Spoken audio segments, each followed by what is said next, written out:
Good morning, everybody. It is Monday, March 16th. We're going to get into the prices of cryptocurrencies, why they went down, why they went back up, and why they're trading sideways.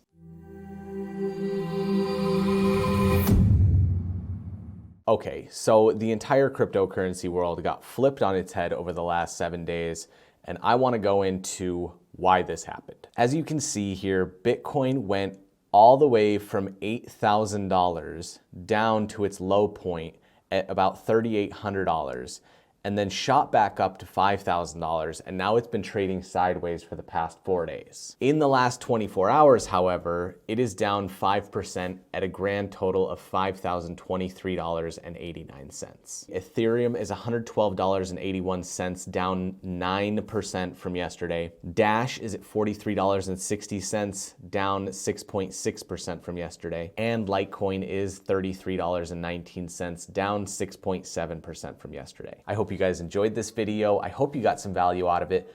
Please leave a like below. Don't forget to like the Facebook page and subscribe to the YouTube channel, and we will see you in the next video.